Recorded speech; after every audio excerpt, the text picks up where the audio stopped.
there. Welcome to another episode of Missing Monday. If you're new here, please do me a favor and hit that subscribe button for me.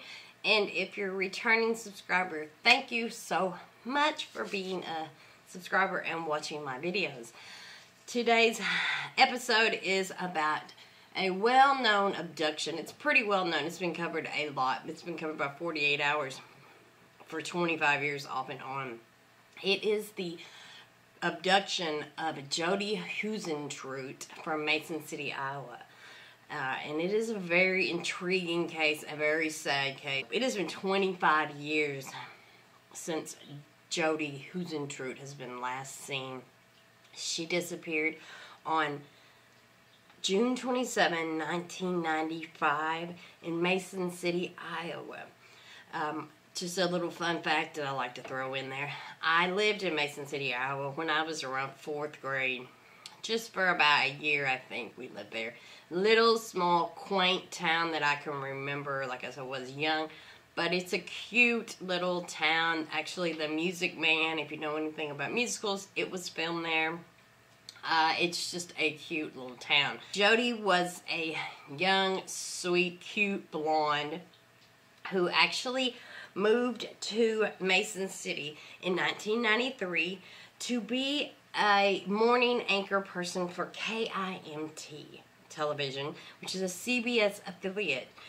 And she began doing the morning and the noon show for KIMT and became extremely popular really off the bat. She had a super bubbly personality, super cuteness, and she was very social in the community, and she also had a lot of friends. She was just outgoing person. Nobody has ever said anything negative about her. Now, there have been rumors here and there, which I don't like to feed into rumors. If you watch my show or my channel, I'm not big on feeding into rumors about the victim or even about the victim's family. More or less, Jodi was just your average, hard-working young girl, just trying to be somebody. Okay, let's go to the day before she went missing on June 26th.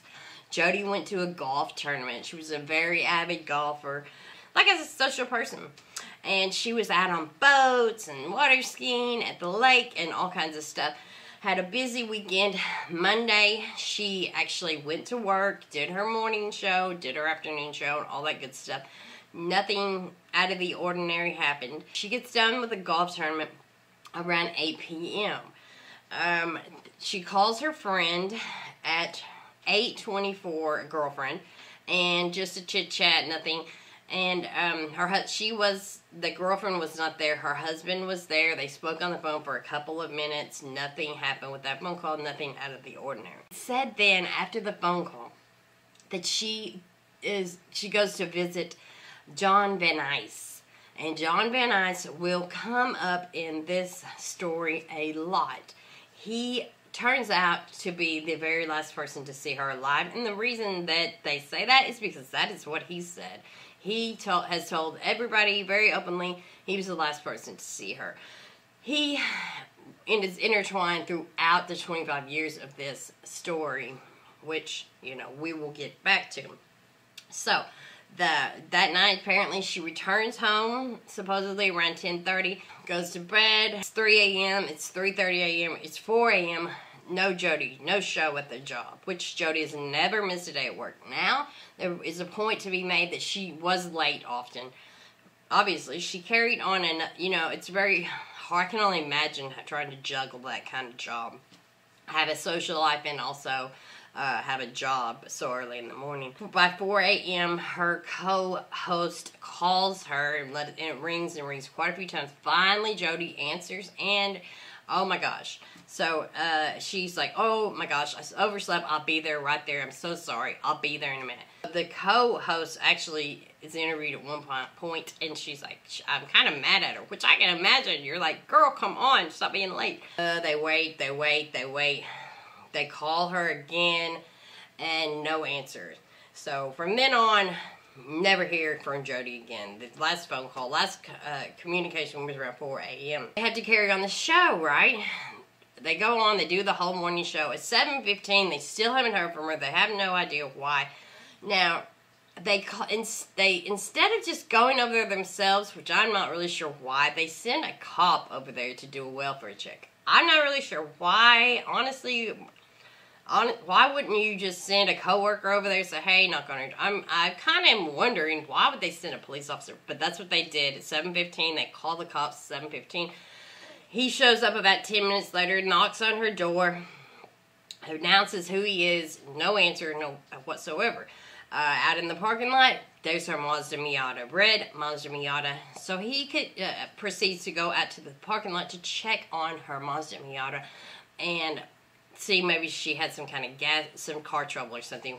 As he walks out to the car, he gets to the parking lot right in front of her car, and it's obvious something has terribly gone wrong. Jodi's shoes, high heel shoes, are there. A blow dryer, some hairspray, some earrings, and Jodi's keys, which one being bent. It's quite obvious that there is a huge fight that she put up, and she was obviously abducted. All this stuff is here. Also, they see drag marks in the dirt by her car. So she's been dragged into another vehicle. It's very obvious. So everything changes then. And now we're talking a 3-hour window from the time they talked to her, 4 a.m. to here we are, 7 a.m. after 7 a.m. So it's been 3 full hours that whatever happened to her has happened to her. More than likely, it sounds like she probably jumped out of bed and got everything together, was going to get ready at work, probably threw clothes on and was playing, and then off she went. And she was caught off guard. Definitely being sleepy probably didn't help, but definitely caught off guard. I totally agree with that theory 100%. The cops do a huge search for Jodi, and it's supposedly the biggest search and rescue in Iowa's history as of 1995. That may be different now. And tips came pouring in. There's a 700 tips. 5 people in her apartment complex all reported hearing yells. One heard help. One supposedly heard the name John being said. Don't John, or something like this. Now, I've only seen that reported on one page. I've not seen that a lot.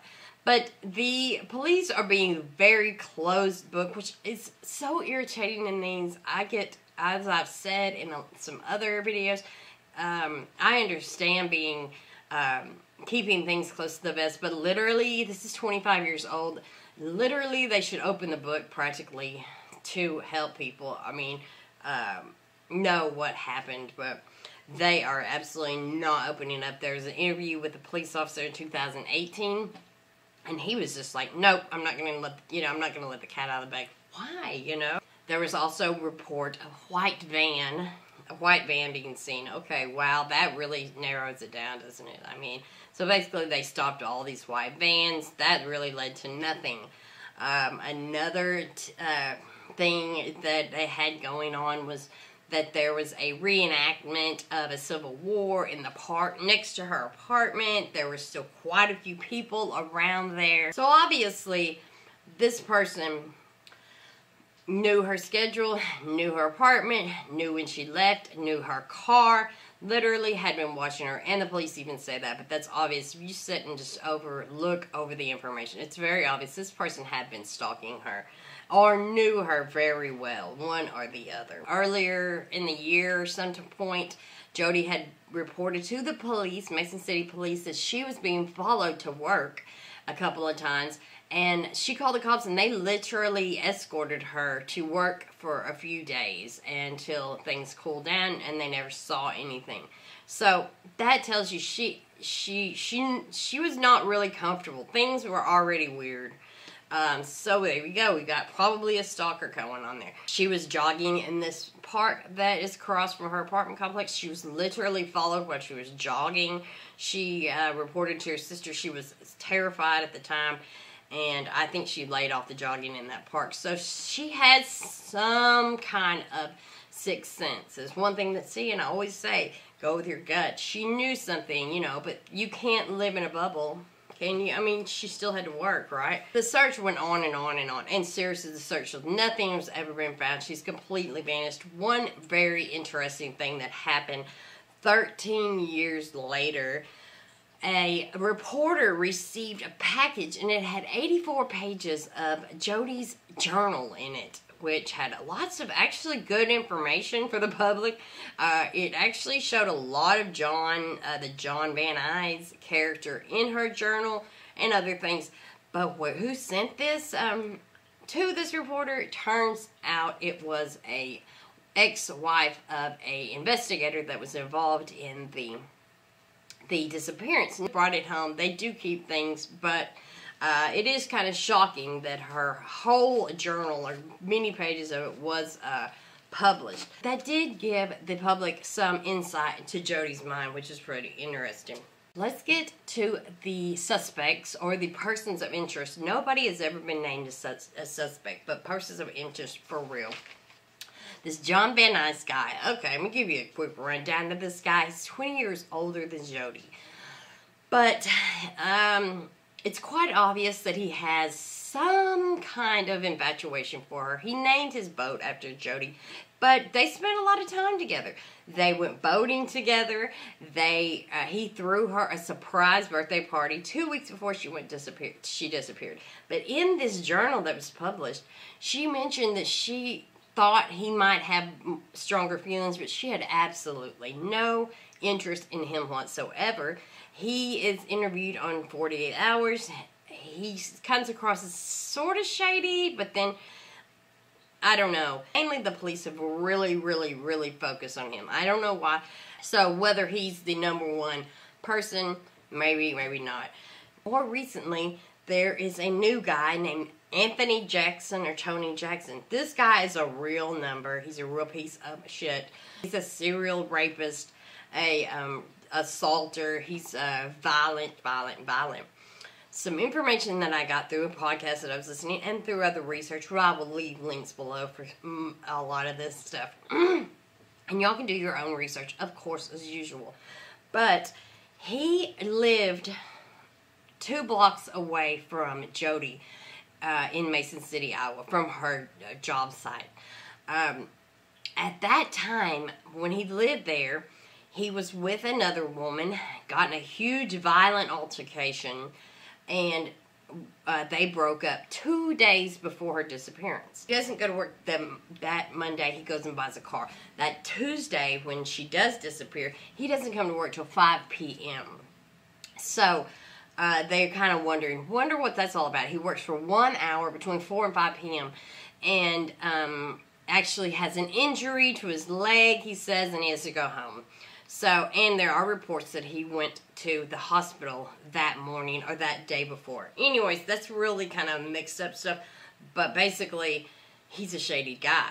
Fast forward about 10 years or so, and he is convicted of a string of rapes in Minneapolis.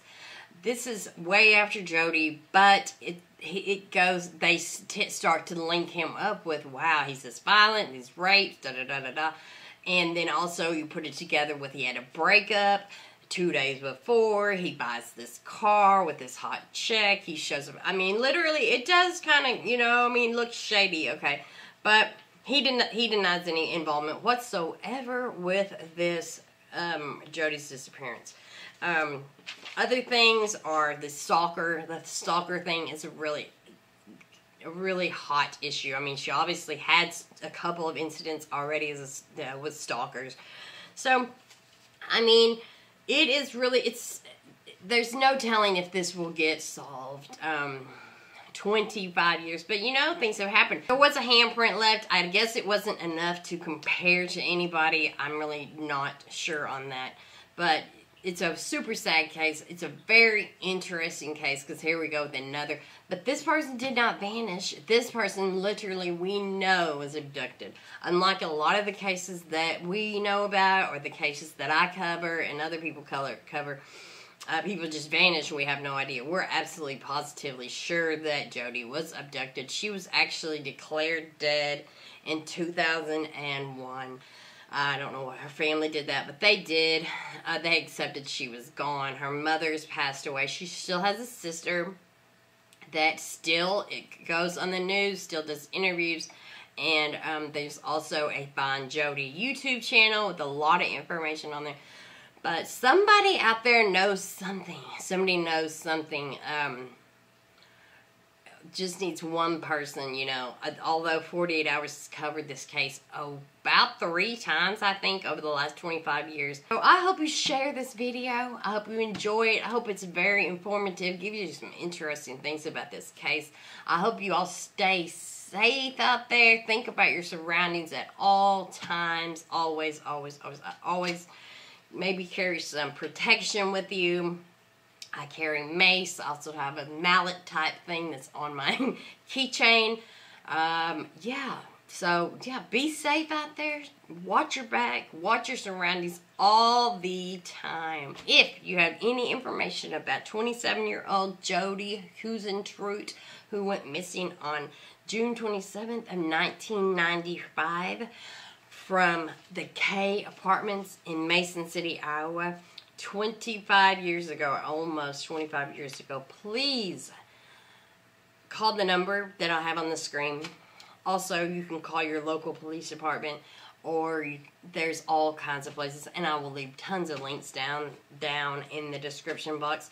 Please leave your comments below what you think happened to Jodi.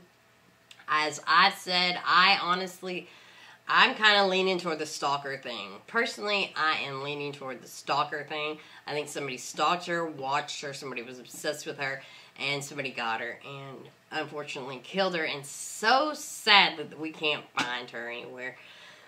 But you never know. Share this video, like this video, make it spread like wildfire, and let's get it going. And I will see you all next time. Thank you for watching so much, and take care.